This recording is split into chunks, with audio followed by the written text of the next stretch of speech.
Hello, everyone. Welcome to the first episode of the new podcast slash YouTube channel. What's up with anime? I'm your host, Carolyn Hines, and I'm joined by my co-host and friend, Nat. In this podcast and YouTube channel, what we're going to be talking about is anime, obviously. And we chose the title, What's Up with Anime? Because we're going to be in each episode breaking down a specific anime. So the title for each episode will be like, What's Up with Naruto? And that's what we're going to be discussing in this first inaugural episode of What's Up with Anime. And this came about primarily because I have been watching the Naruto anime and I began watching it in August for my birthday. And I started watching it because Nat, we had gone to the Fan Expo conference here in Toronto, and that was beginning of August, or was that the end of July? That was the end of July, right? No, it was in August. It was like August, right? Because it was August 10th was when we went. Because we went the first day. And we went, anime convention, sci-fi, all of this, and we saw a whole bunch of other stuff, and we were just like walking around and having fun. And then we came back, we went to lunch, we were talking about anime and that kind of stuff, and it was like, what anime should I watch?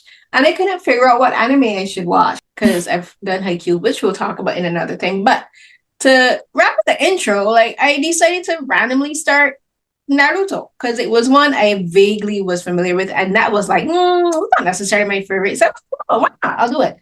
And here we are. And I'm a film culture critic and journalist, so my specialty is film, particularly the niche into Asian cinema, and anime is part of that. And I love anime, but it's not my area of expertise when it comes to fandom and all of the minute details of that. But Nat is a fan of anime and manga and manhwa and all of that. So she is the backbone of knowledge of this. But Nat, tell us a bit about yourself and how you got into anime. Okay. Hi, it's Nat. It's when I haven't done this in so long, so it's kind of weird. But yes, hi, I'm Nat.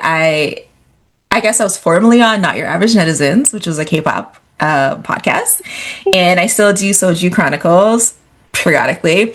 And that's basically just a fan nerd kind of place. We talk about dramas, comics, mangas, all books, all that kind of stuff. And I have been watching anime basically all my life. Like, I can't remember a time that I wasn't watching anime. The first animes that I remember watching anyways were Sailor Moon and Dragon Ball. Mm-hmm. And I'd always been into cartoons. Like, my favorite cartoon of all time is Gem and the Holograms. And I watched Transformers. I watched, anything you think of basically, like in the late 80s, early 90s, I was watching it on YTV when YTV was a thing. I don't know if YTV still exists, but it was popping back in those days. Okay. And I just continued watching things, as they came on. Like, I didn't look for these shows, to be quite honest.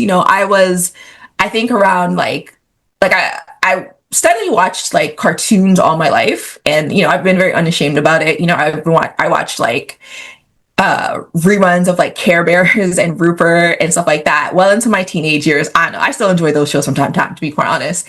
They're great. And so I remember on Fox in the morning, Dragon Ball Z used to air, and I used to watch it. And I mean, I didn't watch it like steadily, like the way that I watched Dragon Ball and Sailor Moon, but I watched it, as often as I could. And then as I got into my teenage years, they had Gundam, I guess my early teenage years, Gundam Wing, which, is one of my favorite animes of all time. I have the box set, mind you. I'm obsessed. And I actually, from there, I've been a mecha fan for a very long time because of Gundam Wing. I've watched almost all the Gundams as well too.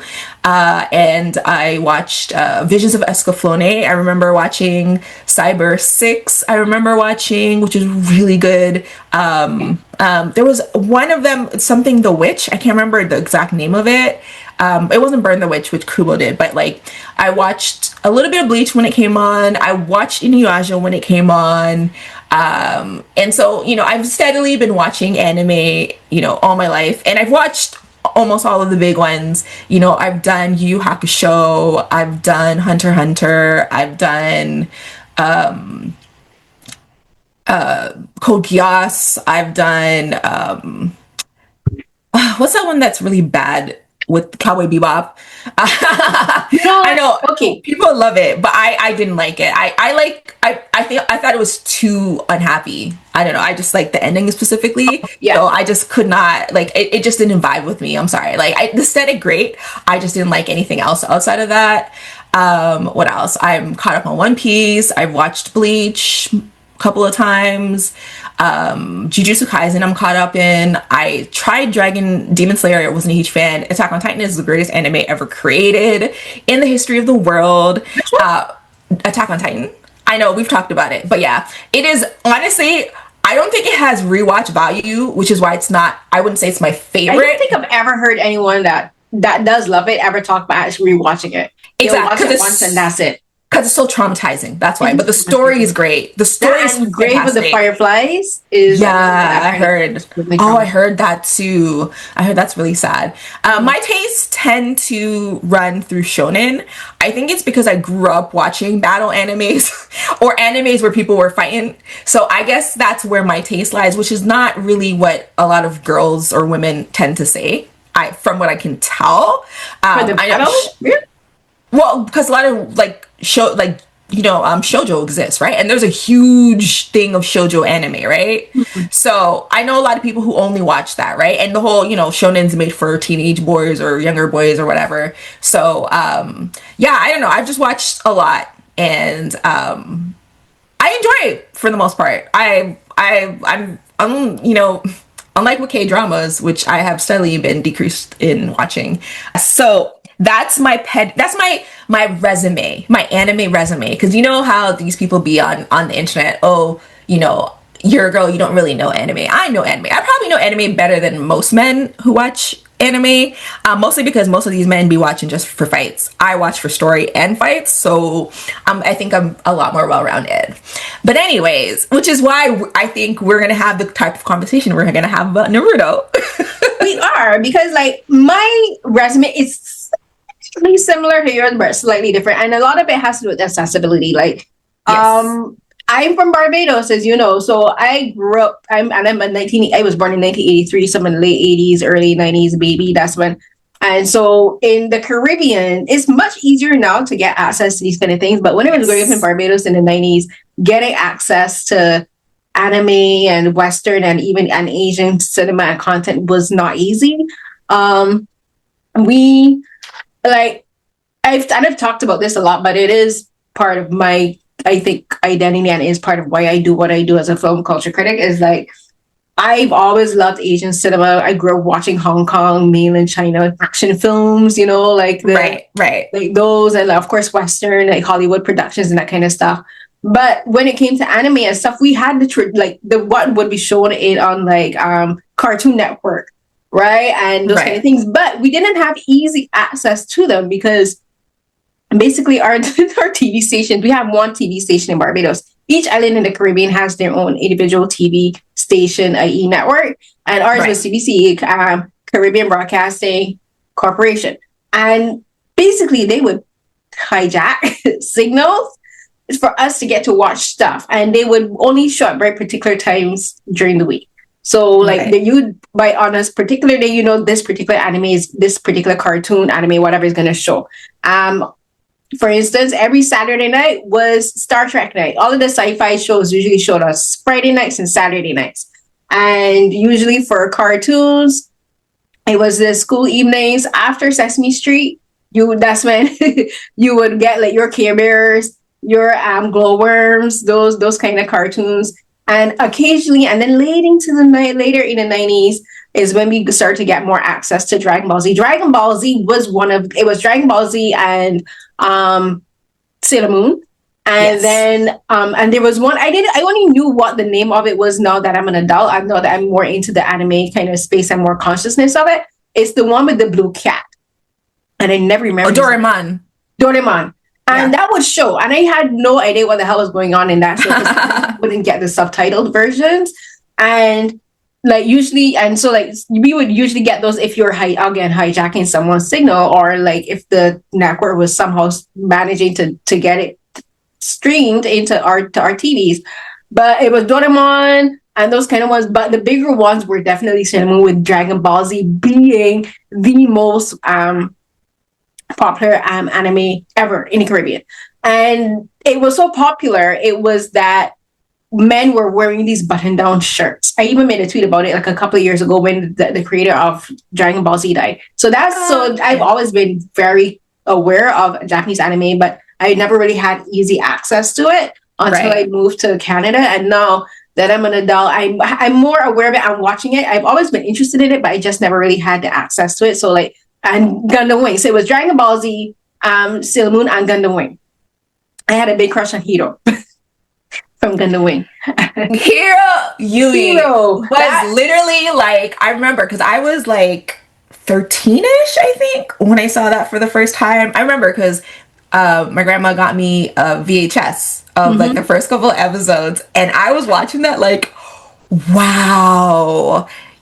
Wow, who is this man? I love the whole mecha of it, like the whole concept of these giant mecha, because we knew our Transformers. No, I would watch. We didn't really get to watch the Transformers shows. You'd see like maybe an episode show one and then, but I knew of the Transformers and that kind of stuff. But to see like the Transformers in Japanese, like that iteration, like basically the original iteration of the Transformers, and that whole world and universe that was built out in Gundam Wing. I loved Gundam Wing. I always wanted one. I've always wanted a model of Heroes Gundam, and but the one with the wings, with the not the mecha wings, but like the actual like bird wings. I've always wondered exactly what kind of bird it was. Was it an eagle?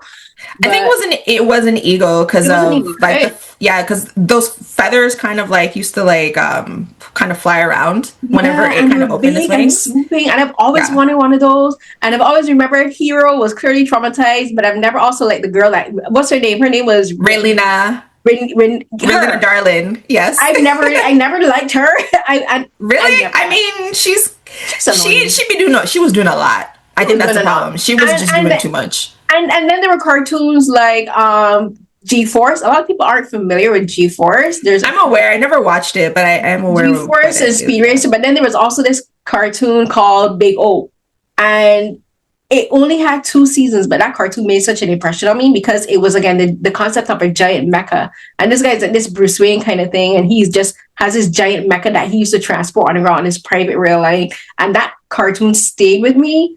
And so I've always loved anime, but now that I'm older, I have more access to it here in Canada. And I've been watching them like steadily for like maybe the last 12 years. I moved here in 2009, but maybe the last 12 years I've been watching steadily, but especially since I became a film critic and on social media and getting to know people on social media and Twitter like you and Ray and Joy, who watch all of these anime and interacting with people who love film as well as anime. So that's really what got me into really paying attention to anime. And the Shippuden, I learned a bit more like about the terms like Shippuden, Shonen, and Shoujo, like those kind of terms. And I've been trying to think of like which anime that I've been watching as an adult is really my favorite. Of course, my heart will always like Sailor Moon, those kind of will always have my heart. But I mean, more as an adult, I love Haikyuu. And I think one of the reasons the thing that got me to watch Haikyuu was because I used to play volleyball back home in Barbados. Like I was on an amateur league. And so I love volleyball. So I was like, oh, there's an anime about volleyball. Let's watch Haikyuu. And I read like, I'm still up to, so I started reading Haikyuu fanfic around, I watched Haikyuu, I think in 2021, because I was sick. I was on lockdown. I couldn't go anywhere. So I watched Haikyuu, and I've been reading the fan fiction since then. I need to watch the last one. The first, I think, like, I can't remember what the first fanfic I read was. Either Sailor Moon, Gundam Wing, or Dragon Ball. Like, those would have been one of the few. Because, like, if I go back on my bookmarks, I think it's one of those fandoms for sure. But I didn't really. But here's the thing. And this is also going to tie into Naruto and, you know, my fanfiction consumption for Naruto versus, like, for my favorite anime. Like, with my favorite animes, the stories are so well done that I didn't really need fanfiction. So, you know, when people did write certain things, like, that were actually really good. And usually they were alternate universe, obviously. And they were just taking the characters in different directions, putting them in different locations, because where they were in the stories were perfectly fine. And so, it's like those three plus, I did read quite, like, in between that is probably Bleach. Because as much as I have a problem with Bleach, which you will probably find if you ever watch it, I do think that what we got in terms of characters and relationships and stuff like that was actually pretty good in comparison. So I didn't really need also fan fiction in the same way. But I with Bleach, I'm actually a lot more dedicated. Like, I feel like it's not the anime that I would say I'm a huge fan of, but the characters of Rukia and Ichigo specifically. Like, they're some of my Bleach favorite completed, characters. or is it ongoing? So it was canceled is what happened. It got, because they had so much filler, and Bleach's popularity actually fell off, so the mangas weren't selling. And then they reintroduced the Thousand Year Blood War arc, which is the last arc, which was never animated, and they've had all these cores. So the last core is coming out next year, so that will officially end Bleach, and they'll probably do a sequel series or Burn the Witch or whatever, like, or film, right? Because I did watch one of the, I think I watched one of the Japanese live actions, and I think it was just of the first iteration. So yeah, you probably watch one on Netflix. Now, I actually really like it, and if we ever do a Bleach episode, I'll tell you about why that's one of my favorite movies, and why Kubo is, I want to punch him in the face. But I do remember liking the film, and I think I'm trying to remember. I think since I became a film critic in 2017, and I think I watched the film around then again, because this is when it was really starting to really pay more attention to like anime as anime, and not just not like casual, but it was actually becoming more interested in it because so many people I knew were interested in it. I was trying to learn more about the industry and everything, and I think I'm trying to think that I think Bleach is one of the first anime live action adaptations that I took the initiative to watch rather than just casually like, "Ooh, what's this?" It was one that actually was like, "Oh, this is a live action anime. Let me watch it." And I do remember liking it. It was really good, and I'll give you so the mangaka Tite Kubo said basically this is the perfect film for a date night. That's what he said. But the two characters in there that are the leads don't end up together, so makes sense out of that. But you know what, we'll get into Shippuden with Naruto as well, because that is a hot button topic. But we should actually probably just start talking about Naruto.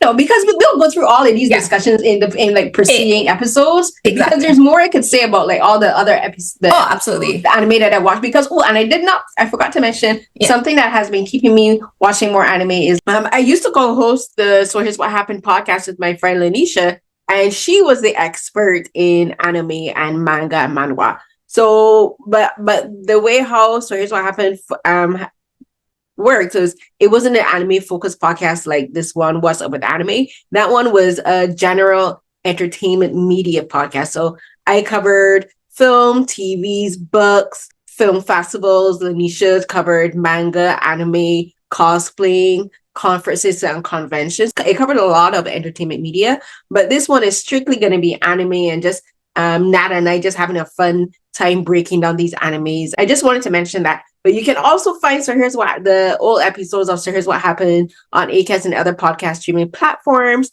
And when I do my Saturday night sci-fi live tweets, we routinely do anime. So we've done Vampire Hunter D, we've done Escaflowne. There's another film that we did a vote. Should we watch the latest Escaflowne film? And I didn't realize that's how you pronounce it. I call it Escaflowne. Well, maybe I'm pronouncing it wrong too. I don't know. But like Spy X Family. We've done like those anime. We've done Akira. We'll discuss that again in future episodes. But I just wanted also to tell people like I actually do watch like the old school like Ghost in the Shell. We did the complete. I would say one of my favorite anime is, apart probably from Haikyuu, is drum roll. Why am I drawing a blank on it? Oh my gosh. That's how it always works out. My brain is. I do not have Yep. good memory. It's the one where the theme song is Cruel Angel's Thesis. Why am I drawing a blank? Oh, I know what you're talking about. Because I didn't like The that one with the one. traumatized children, with all of these children. Evangelion. Yeah. Evangelion. Yes. I Yes. interviewed a filmmaker who actually used it as a reference for her film, and she pronounced it Evangelion, and I was like, "That's how you Maybe it's pronounce it." Evangelion. I did not like it. I She's watched the Japanese, so I'm gonna take. original. She's Japanese, so I'm taking her word for Yeah. it. Yeah. No, I watched the original. I watched because Netflix had a whole bunch of like remakes or redones or whatever of it. I watched both of those. I did not like it. So, It's not a perfect anime by sure, but I think one of the things that I do love about Evangelion, and I think we'll get into that, and it's the thing that I think Naruto fails at, but also My Hero Academia tries to fix, is that it goes very much into the psychology of child soldiers, into a villain, what makes a hero, society, how society sees villains and heroes and all that. And that's one of the things I like about Evangelion, and that's what I actually really like about My Hero Academia, and I think that's where Naruto fails, because that this is where we're really going to get into the meat of Naruto now, is why I really wanted to discuss Naruto with you, because like we were talking about it in like the chat and everything, but Naruto frustrates me because there's so much potential into this drama, into this anime, but we'll go into that now. So I'll do just a brief intro, just sure. to give the credits of Naruto. So Naruto was created by mangaka artist Kishimoto Masashi, and it ran the original manga art ran from 1999 to 2014, and it's a shonen manga, so young man manga, and the lead character is Naruto Uzumaki, who's a young shinobi, meaning young ninja in training. And the anime, the first half, Naruto, ran from 2002 to 2007. And then the Shippuden arc, which ran from 2007 to 2017. So the just Shippuden alone, the anime took 10 years to do. And in watching this anime, I could see why, because just the anime style is complex to do. There's so much in this anime.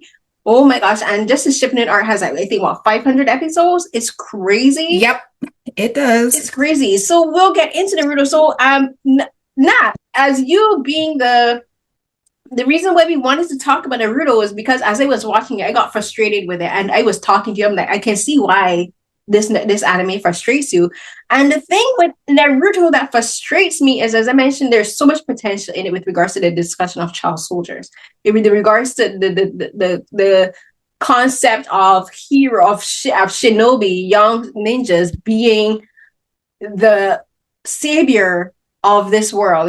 These different villages. There's the hidden mist village. There's the leaf village where Naruto and his friends are from. Sasuke and Sakura, and then they have Kakashi, their mentor, their sensei, and you have all these really great characters. And I think it has really great world building where they kind of talk about, they break, and what I wasn't expecting it to be was that it wasn't really about Japan. It is more like a world building, like this continent. I think they all exist on all of the countries that exist on one continent, but they don't even call them countries. They call them villages. Yes. So these are countries these are villages the size of countries. And I thought that was really interesting because I thought it was going to be similar to like how, if for instance, in Spy X Family, they acknowledge that the world is a globe, and there's all of these different countries with all these different politics and different cultures and everything. And Naruto is the same way, but it's on a continent. Like the story doesn't move outside of a continent. And I thought it was interesting because that's kind of what happens when you watch like a lot of Chinese historical and period dramas, is they very much talk of the world as being on a continent. As China, this is China within Asia itself, is their entire universe in these stories. There is nothing outside of the continent of China, and Naruto functions the same way, where there's nothing outside of the continent where these villages are inhabiting. So I want us to talk a bit about that, about like, what's your thoughts on like the world building and like how you kind of see how that plays into the overall story. Because I think the thing that it works with regards to it by limiting the amount of space. Like it does kind of control the world building, so it doesn't become too expansive, and then as you get into the shipping, it makes sense when you realize the whole plan the villains have with basically brainwashing destroying the entire world, brainwashing everybody, putting them into this what's the word, this hijacked version of a virtual reality world, but yet still destroying the world. Shit don't make no sense, excuse my language. But now talk about how you see the world building of Naruto. So I think the world building is great. I think that unlike the power system, which broke pretty early, the world itself was pretty interesting. You know, you have these villages, and the protection of the villages is these hidden villages in in like in these regions, nations, whatever you want to call them. So like, you know, the hidden leaf village, the hidden, you know, village, and like that's where you have the Kages, where, you know, like the Hokage and stuff like that. And they take care of like the security in a sense, because that's where all the shinobi gets trained for that area. And then you have the daimos who are still like the kings kind of those areas, and the shinobi actually work for the daimos. So Mm-hmm. those are like the leaders of these areas. And then you, as you said, like it's really sort of self-contained. So whatever's on this like island landmass, whatever, it is what it is. Though technically, even though they don't go off, kind of in a sense, they do go to the moon. So I think, and there are aliens there in the end, right? So like even though it is self-contained, they did take a page out of Dragon Ball's, you know, handbook, and they're like, oh, aliens, sure.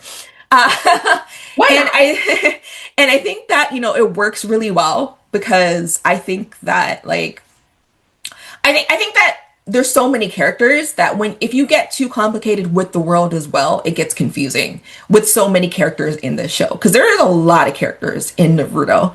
And in terms of the themes and stuff like that, I think what makes the potential that was wasted so sad is that there are so many interesting themes that they could have, like child soldiers, yes, that's the main one, but also like freedom, what it means to what peace means to everybody, because a lot of like in early Shippuden, specifically if you talk about like the pain arc and Sasuke and the six paths sage and all these people, like they all had this sort of idea of what it means to have peace, and that kind of came into conflict. You have stories of like soldiers, like perfect soldiers like Kakashi, and how, you know, being the perfect soldier really didn't work out for him all that well.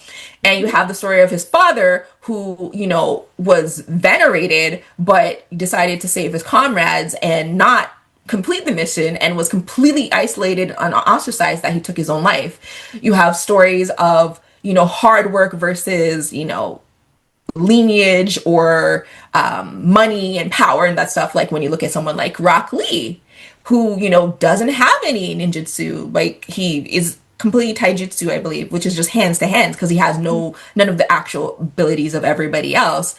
You know, you talk about loneliness, you talk about loss is so heavily sprinkled throughout the story, mainly with Sasuke, right? And then you talk about love, because like really a lot of the story is moved by Naruto's love for Sasuke, whether you The think that's entire thing. romantic or you think it's platonic. It's his love for Sasuke literally is the entire story, to the extent that even though they say, oh no, he just wants to be recognized, he wants to be Hokage, he doesn't become Hokage until Boruto. So technically, if you're going by the anime, not the manga, because I think at the end of the manga he does become he it shows him with the Hokage thing, but you don't see him actually becoming, like you don't see the ceremony, which is stupid. But he does get a ceremony at the beginning of Boruto, so it's kind of like Naruto kept going on and on. I want to be Hokage. I want to be Hokage. I want to be Hokage, and that doesn't even seem like it's clearly not the most important thing, because like after you know, we'll get to it. After the whole thing with Sasuke at the last fight at the Valley of the End for the second time or third time or whatever, literally the show has no meaning. Like I know you didn't get that far, but like literally the show ends pretty much at that point. that Sasuke decides to, let go of his revenge and accept the love that Naruto has for him, like the show's done. So We'll definitely get there. But the thing yeah. and I talked about the world building, the thing I don't understand what Kishimoto's reasoning is that this world is very much clearly influenced by the Japanese feudal system prior to the Yes. Meiji era, Yes. but yet still the entire world is built around the shinobi. Like we don't even get introduced to samurai until late into the Shippuden arc, and that's when Naruto like goes to one of the, I think it's the village in the mist, and they don't have shinobi, which are ninja. They have samurai, and the way the samurai are spoken of is in almost like in a derogatory way. Like Naruto's like, shit, like samurai, what are samurai doing here? And I thought it was really interesting because Japan, they had their soldiers, their fighters were samurai, and whereas ninja were kind of seen almost like not as a second class the samurai, but almost there, because they relied more on subterfuge, more on slipping in and slipping They were out of spies. spaces. They were spies, they were assassins, where they were the ones that the samurai wouldn't go before the samurai went into battle. The daimos, they would send the ninjas out to do reconnaissance. And even then, the ninja system came very late into the pre-Meiji era. They weren't always there. They developed kind of when this samurai system started to kind of fracture because of feudalism, and also because of because of money, and like they needed, it was more of a power struggle. So that's where ninja came in. But so I kind of, when I started watching Naruto, and I realized, wait, where are the samurai? Like samurai aren't present until late into the Shippuden arc. And so that's interesting to me, where Kishimoto kind of flipped the inversion of, instead of saying, you know what, because, and I wondered if the reason he did that was because in Western perception of Japan, when we think of Japanese fighters, we think of samurai first. And ninja, of course, are known, but not widely covered in Western media. And the reason I wondered if he did, and the reason I'm bringing this up, not we're not definitely going to center Western media or anything, but because Kishimoto himself is relatively young. My brother. He was born in 1974. So he's only 51. So he's still relatively young, and he wrote Naruto when he was young, so in 1999. So he would have been around in his early 20s, right? Right. I was wondering about that, but like, what was his like? But I do like that he kind of flipped it and kind of made the story about the ship, about the ninja, the shinobi. And then the other thing with the shinobi is like, because he made it about shinobi, he could make the protagonist and the artists and the fighters and everyone younger. Because samurai, like you train for years as samurai, but we know samurai to be men in their 30s, 40s, 50s, like Right. they fought for long. They lived, well, when you think about it, they lived long with regards to that, the time that the age with regards to the time that they lived in, right? So if there was no actual wars, like samurai could actually live like pretty long, and they stayed in service to their lords very long. But I wonder if the reason he did ninjas is so he can make the characters younger, because I don't think Naruto would work the same way it does with an older protagonist. But again, that's why one of the things that has always fascinated me about anime is when it comes to these kind of stories, the protagonists are usually always young. And I know it's called shonen because it's about shonen is the Japanese term for young man. But I just find it fascinating that when it comes to these kind of like storylines where like war and death and loss and trauma, a lot of it focuses on kids. So that's another thing about the world building that I think is fascinating to me about Naruto, and I can appreciate that Kishimoto kind of took a risk there with that.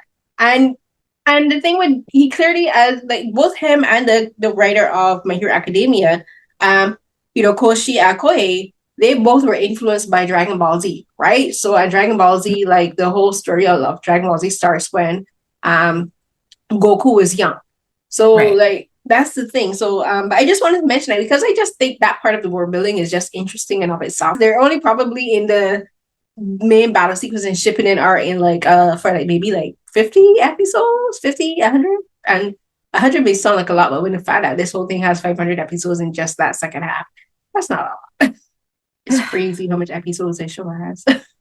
Yeah. I mean, well, I can't even say that because as I said, I'm caught up in One Piece, and One Piece has over 1,100 episodes. So I can't even say like anything. I mean, episode length doesn't matter to me as much, to be quite honest. Like I can zoom through them. I just have to. It has to be interesting and entertaining. Is and kind of my thing. and Naruto is interesting, entertaining, and frustrating. Okay, I think what we can talk about is probably the things we like about Naruto first before we really start to break down the positive. And we're good. This is not going to be. We're not going to discuss everything in this one episode. This is like a show that requires at least two episodes. Yeah. But what I want us to be for just today, like what we've talked a bit about the world building, like you mentioned, like the themes like loss, trauma, love, being displaced, genocide, Yes. war, Right. little bit of capitalism, just a touch of capitalism, but very much about classism, elitism, racism, Yes. xenophobia, disability. It does cover a wide range of topics, but what are some of your favorite aspects of Naruto? I like the world. I do like the world. I like I like some of the characters. I feel like with this one specifically, character introductions were usually done pretty well. Hmm. It's just, they flopped in the execution because Kishimoto either just didn't care or didn't know how to like write people properly, in my opinion. And also there's just too many characters being introduced at all times. And so like we would get backstories for people who just really, really didn't need backstories for. So I think that was one thing. I feel like the story wasn't tightly written. I don't think it was like really planned Wait, I well. just realized Sorry. you didn't really have much things you like about it.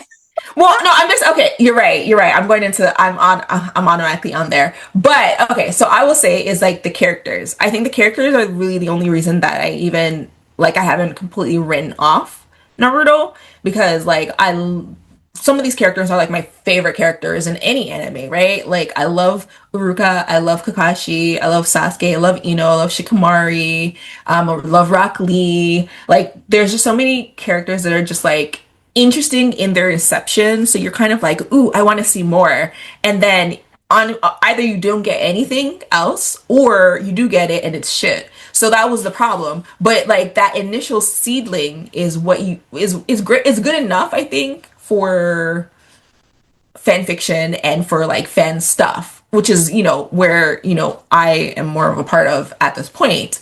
What else do I like? I thought the fight choreography was beautiful. I think there's like a very distinct style of fighting with Naruto. I don't know if you probably didn't make it that far, but the Kakashi versus Obito fight is like legendary, and it is very beautiful to watch because it's not just them in the present, it's them in the past, and that kind of shared history that you kind of see a lot of.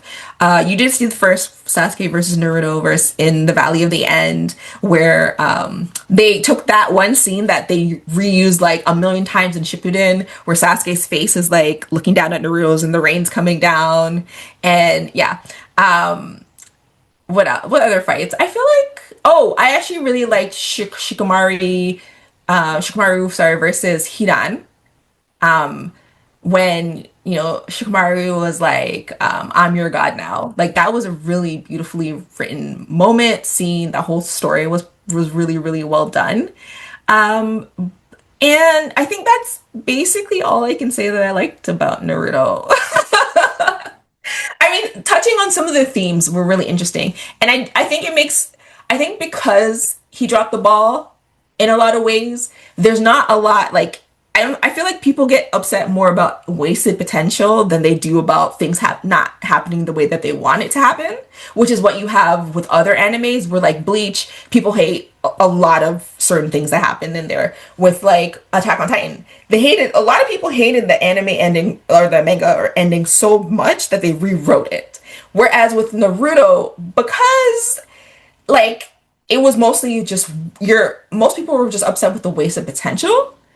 They were, I guess they were like happier to receive that in a sense, and it allowed them to be creative. So yeah, that's what I would say. What Yeah. about you? the thing for Naruto, and I didn't mention this because I should mention like the TV series. I'm looking at Wikipedia. The TV series was directed by Hayato Date, or I said Date Hayato. One of the reasons I don't like use Wikipedia or American sites is how they switch names around. Because when it comes Yeah. to Japanese names, I want to stick to the traditional Japanese format Right. of using the last name first. So I believe his name would be Date Hayato. But that is directed by Date Hayato and written by, it says episode number 1 to 135. I'm assuming this is from the first part. Like, it doesn't really clarify which parts, but writers were Sumisawa Katsuyuki and Takegami Junki. And I will just say straight off the bat, one of my favorite things about Naruto is the score. I think the score is beautiful, and the score to me is a really good driving force for the narrative, and especially for the fight sequences. The music for the fight sequences very much reminds me. There's this theme that they use for the scenes with Sasuke, and I believe it's also used for Kakashi. And it reminds me very much of um the fight sequence between the brother and sister in Avatar, The Last Airbender. Oh, That Sokka fight, and yeah, Korra. No, no, Ahsoka, Sokka and sorry, Katara. Yeah. Okay. not Ahsoka, it's the brother and sister, the guy from the Fire Nation. Oh my gosh. So Zuko and Zuko Azula. and Azuka, right? Zuka and Yeah, yeah, Azula. Like yeah. everyone, I should mention I have cognitive impairment, so you will hear me forgetting things regularly. So excuse me for that. But Zuka and Azula, that fight sequence is one of my all-time favorite fight sequences in film, period. And the score for it is beautiful, and the score in some sequences in Naruto remind me a lot of that. And I think the Mm. reason for that is that it plays very much into traditional Japanese music in particular, because it's very quiet, but it builds tension. I love the score. And there's a theme also that kind of reminds me of the theme from Guillermo del Toro. Oh my gosh. The film with Pacific the Rim. Pacific Rim. Oh, I love that movie. I love that movie That so theme much. song, I can hear references for that theme song from Pacific Rim in Naruto. And I would not be surprised if the composer for Pacific Rim, who is my guy from who did the score for Game of Thrones, him, the composer for Game of Thrones is the composer for Pacific Rim. And I would not be surprised if Guillermo del Toro said, go watch Naruto and go take some inspiration from Naruto for your score. But I think the score is beautiful. And the fight sequences, as you mentioned, are also my second favorite thing about Naruto. I think the fight sequences are so extremely well choreographed. And you can tell they took their time studying fight choreography and using the different styles for the fight choreography in Naruto works really well with the powers that the characters have. Like you have someone who uses wood, you have like the uses air, water, not and it's not like air, water, bender like elements, but they use like wood and doing all these different things. There's like Gara, who's I think probably my favorite character of Naruto. He Right. uses sand, sand and wind, and like the sand is flexible and like and I like that you can tell the writers again did research into the different properties of what these substances and these powers could do. For instance, sand. When you heat sand, it turns to glass. It turns extremely soft. It becomes extremely durable.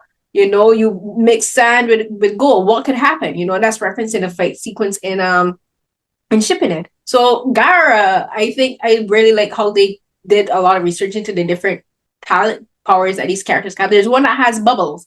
I was like, what the heck? Why is this man walking around with a pipe that he can blow bubbles? But then I saw what the bubbles could do. I'm like, you know what? I appreciate the ingenuity. I appreciate it. I appreciate them thinking outside the box and say, how can we use bubbles as a power? Use bubbles to transport people like Glinda from Wizard of Oz. Original Wizard of Oz uses a bubble to transport Dorothy. So Right. I like that. And with regards to, and I appreciate the difference I like how they, as I mentioned before, I like how they inverted the story from focusing on samurai to kind of making it about ninja instead.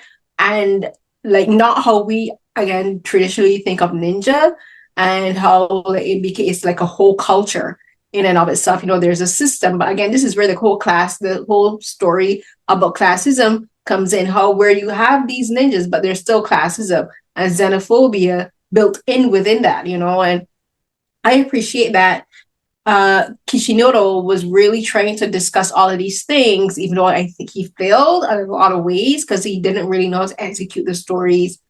Probably because again, as you said, he introduced too much characters, so the story became way too convoluted. But I appreciate that he tried to discuss all of these things and said, if we have a contained world and we want to discuss all these things, how can we do it in an anime, in a shonen, in the manga, and then the writers for the adaptation of the anime, they said, how do we do it? But it kind of fell apart. And then when it comes to the characters, my off the top, my favorite character is Gaara, which I wasn't expecting. But the thing with Gaara, the reason I really like Gaara as a character is that he, to me, is the character that grows the most out of all of the characters in the entire series that I've seen so far. You know, he has the Right. same traumatic backstory as Naruto. You know, same almost traumatic backstory as Sasuke. You know, when you think about it, you know, like the three of them actually have really similar backstories where they were abandoned because people didn't understand them. Well, Sasuke was kind of abandoned because like his brother killed the entire clan, and he was kind of left to flounder on his own because the third Hokage failed at looking after him. But he was again a child that felt abandoned, you know, that was alone, and and was misunderstood because of the power he has, which is the Rinsangan, which is the red eye. But Gaara and Naruto have the same backstory. They the two of them have the beast that they carry within them, you know. And when you think about the Rinsangan functions the same way in Sasuke, right? But but the thing that I think is so interesting is that Gaara actually grows, whereas Naruto really does not. You know, Gaara he realizes, wait, because he had this whole thing like I can only love me, you know, and that's what he literally puts the tattoo on his forehead that he carves into his forehead is a symbol for love in Japanese, meaning he only has himself to love, and yes, Naruto kind of shows him how to like think of other people and make him realize, wait, all these people around you are your family. You have your sister and your brother who are your family. You have all of these other soldiers who are willing to follow you, who are your family. And you have me, Naruto, your friend. But Gaara realizes in and of himself, like, I can reach out to other people too. You know, he takes on the mantle of being Kakage, which is like the version of which is like the Hokage of his San region. And he grows and he becomes a leader and he matures. Oh my God, he matures. And that's where my problem in Naruto comes. He does not mature. The character of Naruto does not mature, but Gaara does. The others do mature, like Neji matures, even Hinata matures, but I love the growth arc for Gaara, and which I think is interesting that he's a side character. He's not even in the show that much, but every time you see him, I'm like, you grew. I'm like, the writers took their time with you. Well, if you continued with the anime, you'd see a lot more of Gaara. Just letting you know. Yeah. He's because where I'm at now in let me see, because let me pull it up. The episode that I'm at episode 374 in Shippuden. So this episode is the new three-way deadlock. And that's the episode where the four previous Hokage are present. So you know Naruto's dad, Hokage 2 and 3 Hashirama, Tobirama, and Minato, and Hiruzen. Yeah. Okay. Read the names. But they're there. What are you talking about? Yo, Tobirama and Hashirama are total snacks. I'm sorry. Like they're fine. So I will say about the other thing I really like about Naruto, I like the anime style, the design of the characters themselves. And I really think again it's the thing with mangakas is each person develops their own anime, their own creative style and their own artistic style. And I really like the artistic style for the characters in Naruto. They're really different. When I was younger and I first started seeing pictures and images for Naruto, I'm like, why does this child have 3 marks across his face like a cat? I used to wonder, is he a cat? But then I'm watching, I'm like, I realize it's because of the whiskers of the nine-tailed fox, you know, right. The kitsune. And so I'm like, oh, okay, he has a market. It's the whiskers of the kitsune. But when I was younger and I didn't really know anything, I'm like, is this child a cat? Is this what he's supposed to be? Because why is he walking with 6 marks in his face? And that's another thing that I really appreciate about manga and anime is as the characters mature, the character, the facial features, the body structures of the characters change and grow with them. And Right. yes, the Hokage, the first one, is a snap. He is very well. He is Hashirama Hashirama. He is Senju. pretty, and he's Yes. funny too. Yes. And Well, he's you would have seen funny. his backstory as well if you had continued with the I know I did. I've There's seen like his some backstory and how okay he. with Madara, right? Yeah, Yeah. like their backstory Okay. is interesting, and like I like the whole thing about the theme of skipping the stone across the stream, and like if there's the stone gets across the other side, I'll join you, and that kind. I like how that as a theme, and that's another thing that I like about Naruto is the themes. There's a lot of themes that come back in with regards to things that the characters do that are touchstones in the drama. I do think the problem is that they rely on them a bit too much. And they're repetitive. They're very repetitive. But yeah, he's funny. He's a snack. Like in the episode that I watched before the last one before we started recording, like he sees like they're ready to fight, and my guy is like, "Are you here to fight?" He's like, "I will get to you later. Right now, we need to deal with the 10-tailed beast." And he was like, "Pause. I don't got time for you. We will come back to you." And then when they did it, dealt with the 10-tailed beast, he's like, "Okay, let's fight now." I thought that was hilarious. Yes. So like I think the character is funny and like well drawn. So there's also elements of comedy in Naruto that I think are done really well, but they don't happen as often as I would like. And this is where we would get into the dislikes I have for Naruto, and it is the pacing. The pacing of this anime is terrible, terrible, because they every time something funny is happening, something serious is happening, here we come with an unnecessary flashback. Sometimes for a character that I'm not really interested in. And even if it is a character I'm interested in, it happens at the wrong time. Too many flashback episodes. Too many. This anime would not be as long as it is if they did not have like 80% of these flashbacks. Why? Yeah, I think that okay. So yes, pacing is bad. I think the pacing in the manga, because I have read some of the manga, is not that great either. So I think a lot of it, the cues are taken from there.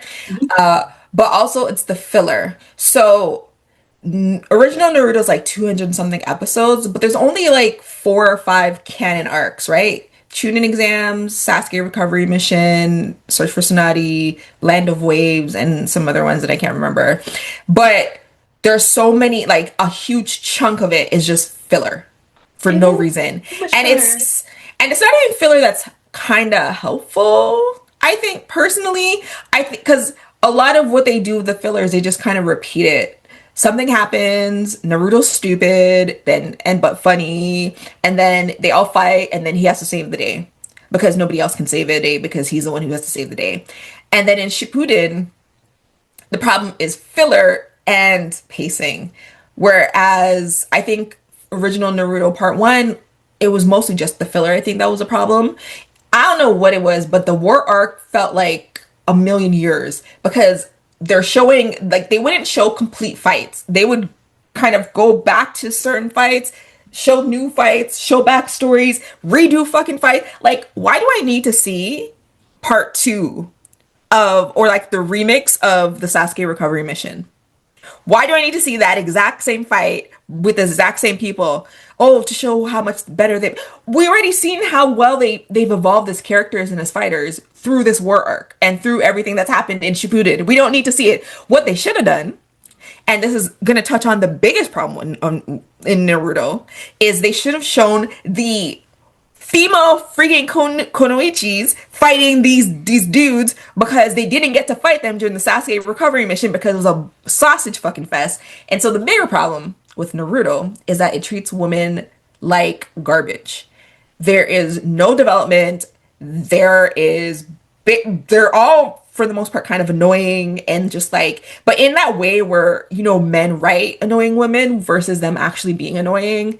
And they're literally just there to be looked at for the most part. Literally, that's the whole, and to marry these dudes so they can birth the next generation. That is literally the point of everybody, except maybe Tsunade, and only Tsunade for like the beginning of her story, because after a while, she just also kind of fades into the background as nothing. So the biggest problem with Naruto is women and female, like just in general, representation. It is god awful. And anybody who says that they like the female characters in Naruto want trad wives, Literally that, or like they're into big boobs. That's the only thing that I can think of because there's nothing like Hinata. Okay, Hinata got like a little bit braver, but she got braver through her fight with Neji in the Chunin exams. You know how early in the story the Chunin exams are? What does she do after that? Oh, that one thing in Pain where she stupidly goes in to fight Pain to save Naruto, who didn't really need saving, and then got her ass kicked, and then confessed her love to Naruto, only for Naruto never to mention it ever, ever. Like literally, they had to create a movie called Naruto the Last to show us why and how Naruto and Hinata fell in love because like 300 episodes ago, she confessed to him and nothing happened. Sakura, oh god, I can say if there is no Sakura haters on this planet, it's because I have died. If there, let me tell you, she is an awful character, and she's not an awful character because she's useless. I know a lot of people say Sakura is useless. I don't think Sakura is useless. I think Sakura is very useful. I think she's very smart. I think she's very strong, and I think she's very good at what she does. Sakura, the character, like the person, is what I hate. I hate Sakura. I will be very honest with you. I hate that Sasuke gave up at the end. I mean, that's just my opinion on it. I hate that. I hate all the repetitive bullshit. Like one person who believes in peace at all costs, and one person who believes in like you have to battle or control people at cost. Hashirama versus Madara, Sasuke versus Naruto, Hamuro versus the Sage of Six Paths, Hagoromo? Yeah, Hagoromo. Um, Even in some ways, Kakashi versus Obito, like it all felt like I was seeing the same story over and over and over and over again, and I just was losing my like. If you've seen I did a Twitter thread for Naruto. I was literally losing my mind by the end of the show because I couldn't believe that we were doing this bullshit. Also, like Danzo. Danzo is a real villain, but Danzo is actually one of the only real villains in Naruto because for whatever reason, everybody needed to be redeemed in some way, shape, or form when they could have just been bad guys. Like Obito, I don't care what anybody tells me. Talking about, oh, you know, he's found redemption and then he's going to be with Rin at the end. He literally caused the death of his sensei, Minato, and Kushina, making Naruto be orphaned, was using the Akatsuki to just murder all these Tentails, like these Jinchurikis. Like I just there was so much going on in this show that didn't make sense to me until you mentioned that you thought it was like there were themes of like Japanese imperialism and like maybe how they wanted people to react to Japanese colonialism and their practices because Japan did a lot of terrible things that they tried to retcon during the war and during their advancement. And I know they would like people to stop the cycle of revenge against them and what they did. So until you mentioned it, it didn't really make sense. But and when you mentioned it, I was like, okay, no, that makes sense. Why like Orochimaru was just free to do whatever the fuck he wants in this village for no reason. Yeah, we agree completely on all of that because the thing, like I mentioned, the reason that I do like the side characters with regards to like the shonen, like with regards to the shinobi side characters, like the younger characters in Hidden Leaf, I really like them, you know, like Neji and those guys. I love Neji. Again, because again, like Gara, they actually got more character development. Like we like their backstories when they were interjected actually made sense. Like I like to see how, you know, like Neji, why Neji and Hinata didn't get along. And like I like those backstories, you know, and but my one of beginning with this one of the things that I didn't like the thing that when I said I want to talk about this is like because I see Naruto as an allegory for Japanese imperialism, like straight up off the bat. It is very much about Japanese imperialism across Southeast and South Asia and East Asia, you know, because they occupied South Korea, they occupied parts of China, they occupied islands all across Southeast Asia, you know, and like they were violent in like places like Thailand and Malaysia.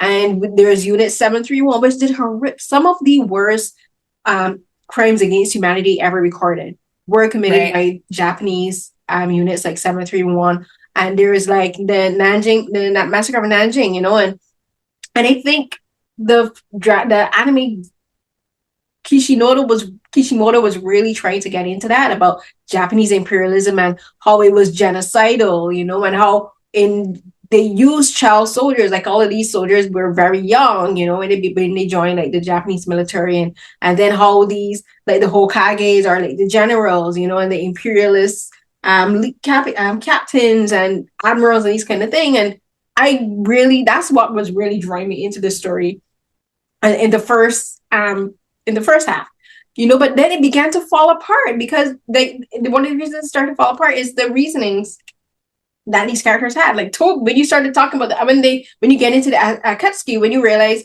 the Akatsuki, their reasoning being like, in order to make peace, we have to destroy peace to then prove that peace isn't attainable. What? When Toby said that, I'm like, that's really your reason? Oh, like peace is, we can't have peace. How can we have peace? You're the one literally destroying nations that aren't even at war. Because yes, there were wars before. Then they had peace. And then here comes bitches. And then there's Danzo, who's like, I want to rule. I want to be the head boss. So how do I do this? I gotta go and create a fraction. I'm sorry, fraction. I gotta go and create friction between groups that were kind of like just existing on their own and doing trade and all of this stuff. Like, no, let's go and throw a spoke in the wheel. Really? And then Toby is like, I'm like, all of this shit is happening because first of all, you knew that Kakashi didn't want to kill Ren. Ren literally jumped in front of Kakashi's knife so that he could kill her because she wanted to kill the three tails that was within her. And she's like, wait, was it a knife? Or was it his chidori? Was it a knife or was it his chidori? Like his hand through her chest? His blade, the light blade. Saber to his hand. Oh, okay. She jumped in front of it, and that's how she died. Like it was suicide by using Kakashi. But Ren, and the thing is that Toby knew this, but he's like, I'm gonna ignore that, but I'm gonna blame Kakashi anyway because he was supposed to protect Ren, and he's like basically saying you should have protected Ren from herself. When Kakashi's like, what? All of this is because of that. And then then Ochimaru and Kabuto, the things that they did, again, very much I think are callbacks to Unit 731 with the human experiments that were done on prisoners of war held by the Japanese imperialist army. Clearly that is a reference to that. And then they just get to walk away, no punishment. No punishment. No. After killing thousands of people, experimenting on them, and then when the big war came, they had a force of 80,000 at the beginning, and then by the end, they only had a force of 10,000 men and women left back. They killed 70,000 men and women, and they just get to walk off into the sunset. What? Well, the cycle of. So here's the thing.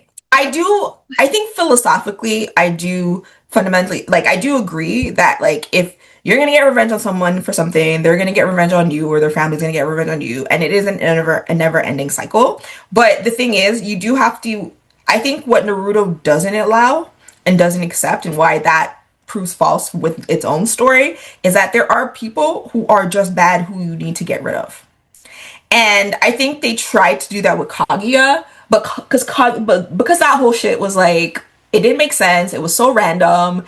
It was clearly just thrown together because they had already fixed everything up to that point with Madara, and you needed you always have to have the new big bad be stronger than the previous big bad, and Madara was so overpowered, OP at that point. You the only thing you could do was okay, here's an alien overlord who actually is the reason we even have chakra, and that's kind of the story that they brought up with Kaguya and Zen and Black the Zangetsu, I think, or whatever those things were called, and it was just really in the Tree of Life and the Eternal Tsukiyami, and I think talking about Kishimoto specifically, a lot of that stuff did not make sense by the end. It just didn't. And there's a reason. It's so weird to me that the Byakugan and the Sharingan, right? They're supposed to be related, right? Because they splintered off from a same family, and they're both ocular powers that, right.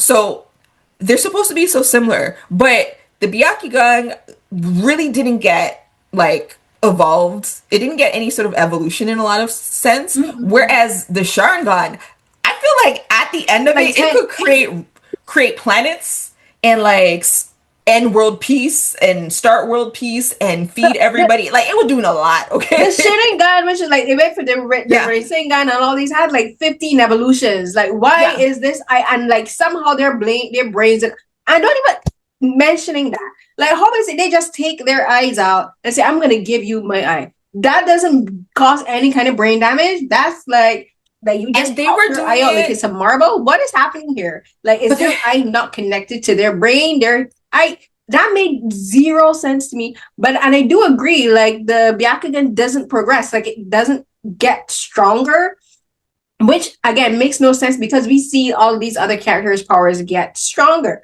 We see yes, and like evolve. we see like even it's like they overpowered the villains and underpowered the heroes, the protagonists. Except for Naruto when he turns into a blazing sun, and then of course, Sasuke, he just gets power from his brother. That's the other thing. I think Sasuke's powering up makes sense in a way because he gets like accumulated power from his brother and like his power his he let his rage guide him. Well, the thing about the Uchihas, sorry, is that they are very, some people would say they're crazy, but they're very like emotional people, and that seems to be have become this field for their power. And like they misguidedly think that it's rage and But this hatred. so that doesn't make sense. Is they're like, oh, they love too much, so therefore, if they hate too much, you're like that's the other thing. They're the whole reason for separating them from the everybody in Hidden Leaf is like, oh, they love too much. Racist. No, it's hatred. Yo, Tobirama, the second Hokage, he hated the Uchihas, right? So he's the one who did all of that. Like he Yeah, started and all like of that. cause a whole bunch of and cause a whole schism in the whole fact in the Hidden Leaf Yeah, thing. And but we're I think we probably have to wrap it up. How long have we yeah. even been talking about this? I don't I know. don't We'll know. do a second part, everyone. But then the other thing that you like, we'll definitely. I think you know what the second part we'll definitely have to talk about the powers more because there's And the so much arcs. about the powers and the arcs that I just want to get into because we're kind of just this first episode is kind of just like a broad based discussion about the anime in general.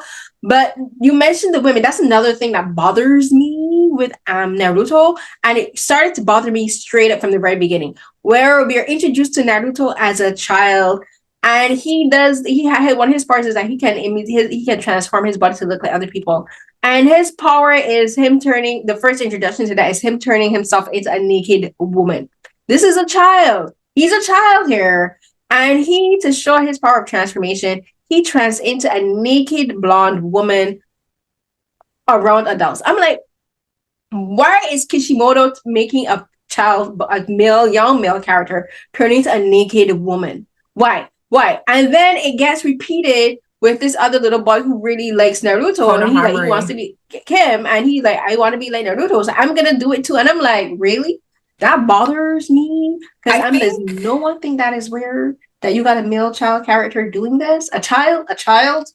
I so my I don't really like not that I hate Naruto, I just, I'm pretty ambivalent on Naruto for the most part, but I do really like stories about Naruto's early years before before the source story started because I'm really fascinated in how bad the third Hokage kind of like he was supposed to take care of him. He promised Minato that he was going to take care of his son and basically just said, "Hey, here's some money for rent and for food or whatever. And that's Everybody in the not village supposed to hates raise yourself you." on.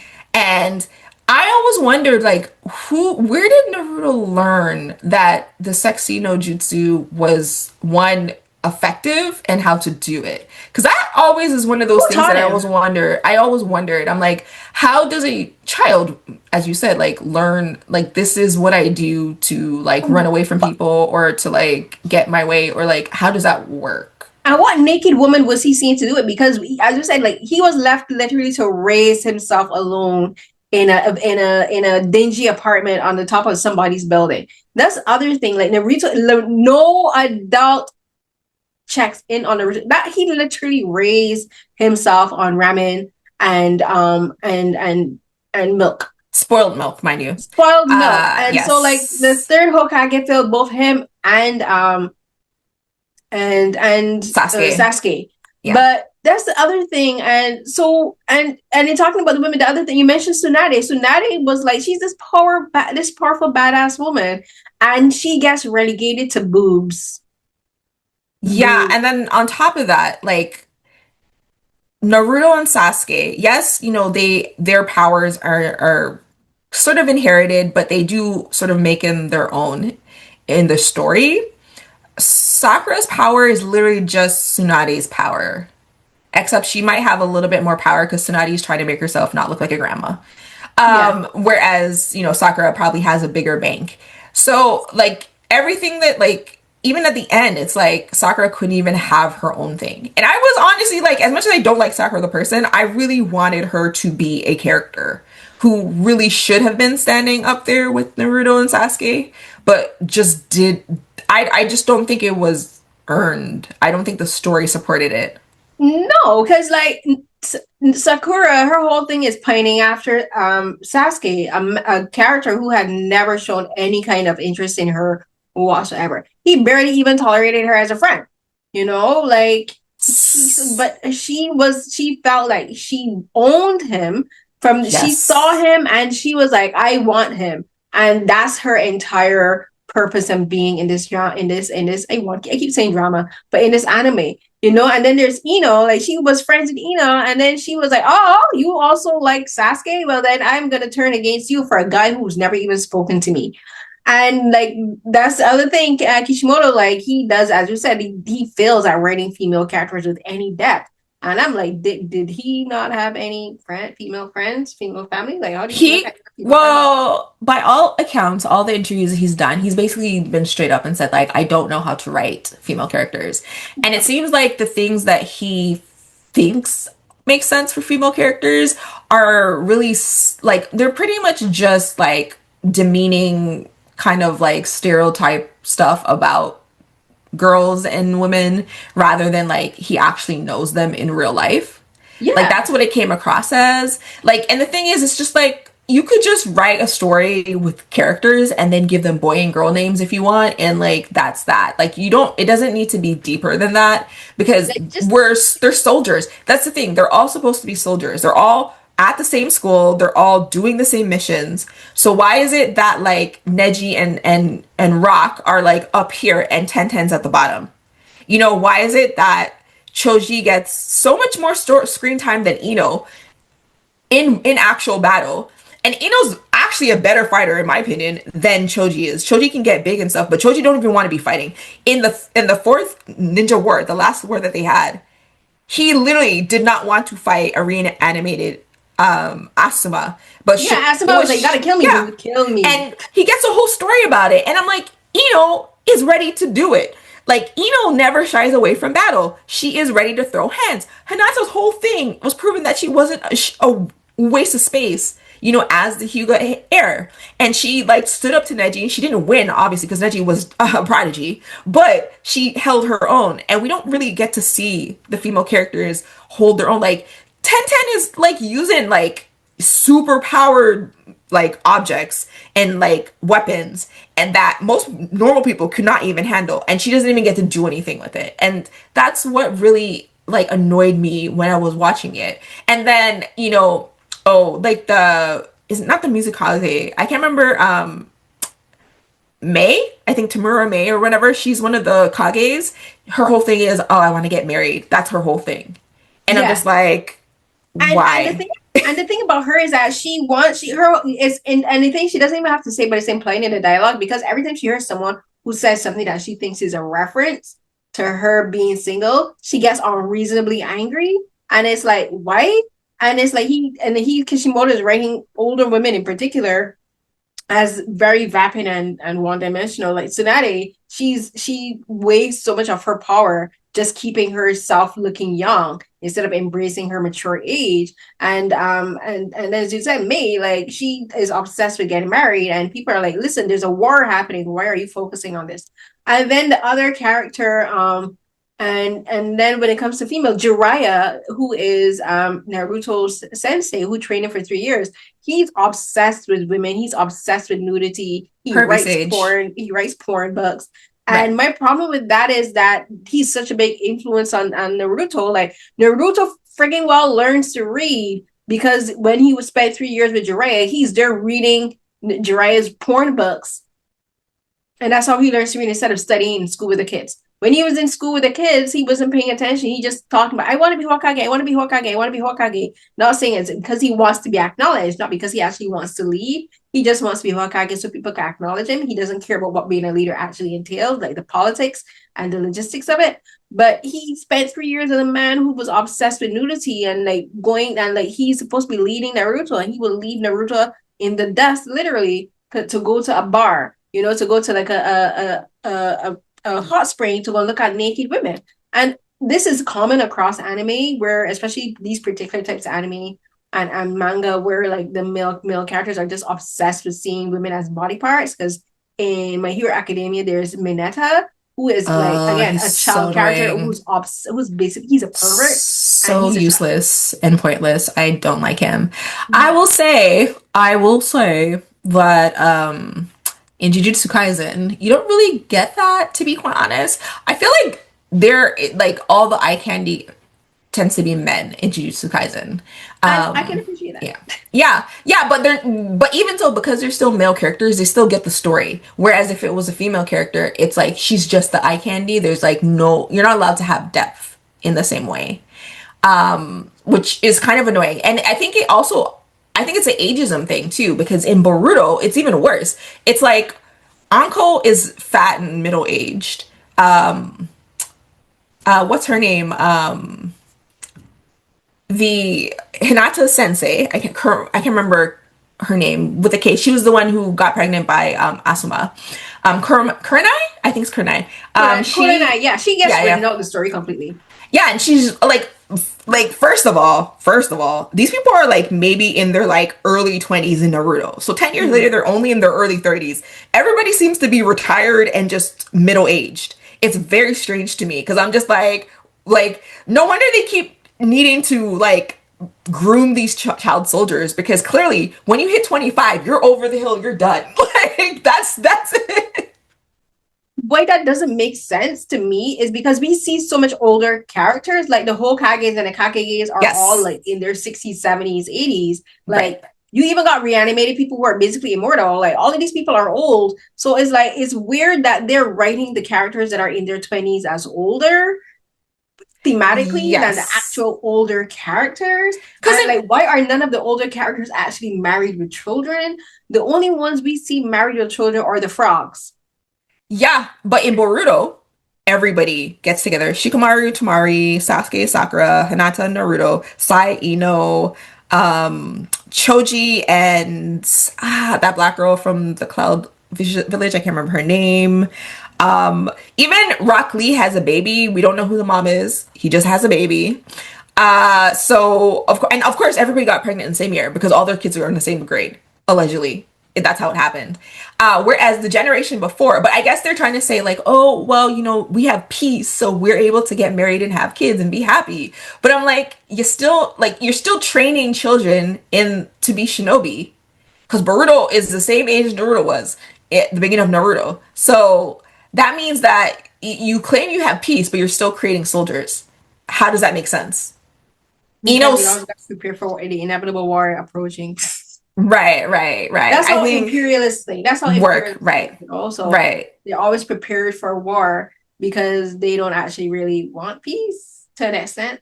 There's so much I can say about Naruto, and it's so fun talking with you about it. But oh God, drama! Why I keep wanting to say drama. I think because you're used to talking about dramas and films and not anime That is in the same my, sense, my right? my my head is locked into thinking of drama, and Right. because it is a dramatic story in my head, it is a dramatic story, but it is an anime. But we'll begin to wrap up here, and like, how do you want to end off this first episode of what is up with Words. It's fine. It's winter. There's not a lot of sun out, so we're all lacking vitamin D. And the Yeah, Epstein that's files exciting. are going to be released, but they're going to be heavily edited. There's a lot going on in the world right now. So, Yeah, we're just uh, doing this for we're fun. just, This is yeah, there. This is just for fun. Like I was yeah. thinking. I when I was before we began recording, I was thinking. I was writing out notes. I'm like, we should structure this way. And I'm like, nah. This is just for fun. This is just us just getting our thoughts out about these animes and it's just a way for us, I think, to as you said, get our minds off of everything and get everything that we're thinking about these anime out of our heads. Yeah, I think it's true. But also, like, Naruto's just like, outside of the people who do a lot of videos on YouTube, about Naruto and they deep dive it, I feel like people don't really like online talk about Naruto as much in the same sense. Like they talk about the fights and they talk about characters and like wasted potential. But in terms of themes, a lot of the thematic choices with Naruto, whether intentional or unintentional, and I do think it's unintentional, they do resonate a little bit deeper. And I think there's like, that's why Naruto has a grip on people, even people who don't really like Naruto. Like, they can acknowledge that there's stuff worthy of discussion, worthy of like praise. Mhm. And so, like, I'll end it with like, I talk a lot of shit about Naruto. If I find out your favorite anime is Naruto, I'm like, ooh, bad taste. But on the same hand, like I say all of this stuff, right? My phone case is Kakashi. I Mhm. have little plaque thingy, like little like purse clip-on thingies. I have one for Sasuke and I have one for Kakashi. Um, the only anime posters, I not posters, but like prints I have on my wall are Naruto. Like, yeah, Naruto's actually only one of them. I have one of the Uchihas. I have one for Uruka. So, like I say all of that to say that like there's certain things to love about Naruto, even while being heavily critical about what I think are failings on Kishimoto as a mangaka and the editors and Shonen Jump and what they were trying to like, because everybody has agendas, right? People think that it's only the mangaka who like creates this thing and that's what it is. That's not how the business works. Like, this is a It's the studio that makes billion-dollar it. industry, right? So the thing is, like, I feel like there were so many failures on all sides, but I also think it's tied to the era because the things that Naruto got away with, they would not be able to get away with right now in the current form of anime. So, I do think there's a lot of criticism to be had. I think there's a lot of things to praise, and I think there's a lot more nuance to be had about Naruto the show and the manga and with the whole world and even the fandom. So that's what I'm Mhm. going to end with. Yeah, there is a lot. We've been criticizing it heavily, but again, as I said, the reason I really want to do it is because I just think it's so fascinating because this show has so much potential and it's saying a lot about a Right. lot of really important things, but it's just not coming. It didn't come together very much cohesively, Right. and that's where it stumbles. And again, it stumbles a lot because of all of these filler episodes. Like take all like 90% of these filler episodes, this story would be so much better. And I'm thinking for the second episode, I really kind of want us to kind of focus on the whole villain versus hero aspect of Naruto and talk about My Hero Academia because I had to take a break out of watching Naruto because I was watching steadily from August straight up until like 2 weeks ago. I was getting frustrated with all of the backstory inserts and all of these unnecessary repetitive flashback that I started Yes. watching My Hero Academia. And I was like, wait a minute. My Hero Academia feels like an answer to Naruto. I feel the creator of My Hero Academia, who is younger, I looked it up, and right, he was born in 1987, so he's only 3 years younger than me. So he's 38, so he's young. And Naruto, he says, is one of his main influences, and My Hero Academia is feels like he read Naruto, watched as many of the animes that would have been published as when he was writing his manga, and say, you know what, I see what's wrong with you, and I'm gonna fix it. And so we're gonna discuss that in the next episode. We're gonna talk about hero and villains and where Naruto stumbles in this because they stumble hard. We talk a bit about the story becoming the villains being overpowered and the storyline becoming too convoluted, and that ties into the hero versus villain storyline. I mentioned it a bit because, and I mentioned it a bit with like with Toby and how their justifications for what they're doing doesn't make sense. But thank you so much to whoever has been listening to this. You can find me on Twitter and Instagram at Carrie CNH, CRIECNH12. You can go to my digital portfolio, that's r3.com, HHRRY.com/Carolyn. On Twitter, on Instagram, what am I saying? On YouTube, I have Carolyn Talks, my YouTube channel where I have interviews with film creators from around the world. And in that playlist, you'll find Beyond the Romance playlist, which is where a podcast that I did for about 2 years, where I focus on Asian dramas. Please feel free to watch those episodes and listen to the podcast on Acast and other podcast streaming websites. Nat, tell the people where they can find you. Honestly, I'd prefer it if you didn't. You honestly But prefer if what? you, I said I was like, I'd prefer it if you didn't find me, because I'm not on any like, I'm not on Twitter anymore, But and where can they find Shoujo Chronicles to go and listen to the older I mean, episodes? that's gonna be just on any like anywhere that you stream podcasts. You should be able to find it if it's through your Apple app, your podcast app on Apple, or if it's like Spotify and things like that. It'll, I'm pretty sure, goes to those places. You know, and yeah, you can always, I guess, if you have any strong words, thoughts, opinions, whatever, you can always just send us an email, I guess, at sojuchronicles@gmail.com, because that is still active and we still do use that. And yeah, but I feel like, I think I've already done an episode of, like, when I finished Naruto, not only is my live tweet still on Soju Chronicles Twitter, but I'm pretty sure I talked about it a little bit because Nikki also was supposed to watch Naruto with me, and she stopped watching before you did in Shippuden. She couldn't finish it. She was like, it was too bad to continue. So I'm pretty sure, like, though I will say that was more of a complaint fest because, and it was so fresh that I was just so angry at the time. So it was like really just like a really fresh complaint fest. Whereas now, it's been like 2, I think, years since I finished Naruto, and I've been going back and watching some scenes, watching some videos, watching some retrospectives, analysis, reading parts of the manga. So now, like, I feel like I have a fresher, less angry view on Naruto, and like this is a better place to talk about it. So You're like, yes. I'm in a more peaceful state of mind. Yeah, I mean, stress is bad for you. So I'm just chilling. It is. I will make this disclaimer. While we have major issues with the narrative and everything, I still appreciate all of this extreme amount of work that went into crafting this anime. Yes. Like, kudos to that. You mentioned it before briefly. Kudos to the editors. Oh my, I can't imagine what kind of headache they had editing this show together because, again, we mentioned a ton of flashbacks. Inserting flashbacks into these episodes would have been a gigantic task in and of itself. And again, congrats to, like, I love the score. And the score is the music is by Musashi Project and Musada Toshido. They're the main music the leaders for the music department. Like, I love the score. The animators, of course, like, bravo, bravo, bravo. I will, like, the voice actors, bravo, bravo, bravo. With whatever problems I may have in the narrative, that, like, the animation, that does not negate all of the work that went into this. So I just want to say that I am not hitting just talking about the narrative and just creative decisions and direction and stuff, but the art itself, like, hats off, because the fight sequences, I haven't gotten to, I think Beautiful. what's gonna come up next is the fight sequence between um Kakashi and Obito. I think that's because Yes. I saw part, like, there's been inferences, but those are fight sequences that are coming up. But again, one of them, my favorite fight sequences, I think, is the fight sequence with actually with Sasuke and Itachi. And Oh yeah, no, that is actually really, that's really really good well fight. done.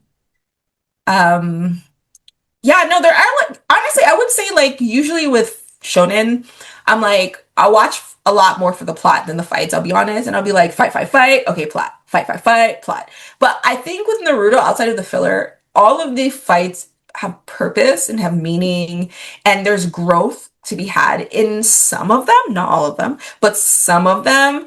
And I think, like, as we talk about specific arcs, because usually the arcs center around like a main fight between the good guys and the bad guy.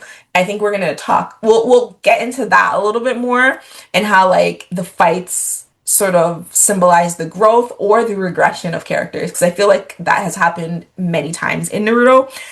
Since you're doing a final shout out, I do want to do one as well too for the some of the songs that were used for like the closing and opening credits. So Oh like yeah. Bluebird is, I think Bluebird is actually one, like probably the most streamed anime like theme songs of all time.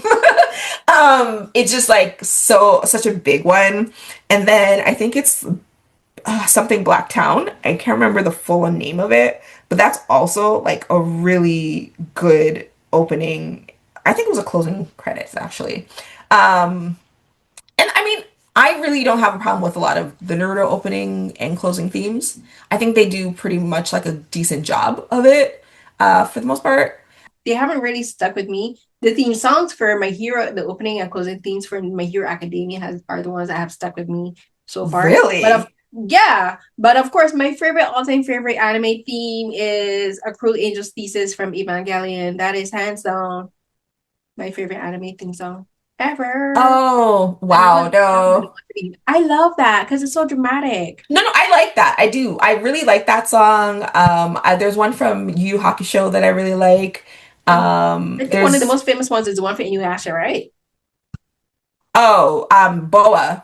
Da-na-na-na-na. Yes, that's also really important. Black Clover has really good opening credits music. Attack on Titan has really good opening credits. Okay, I mean, I guess we should be wrapping up, but I will say I always watch the opening theme and the closing theme at least once for whatever block of episodes that they're going to be listening to, and if I like it, I will watch it for the whole block that it's on. So yes, but yeah, I don't really like it from My Hero Academia. I don't know why. I just don't like any of the songs that they've chosen. I'll give them a listen to see how if any does stick with me. We were wrapping up and then we kind of segued into talking about music.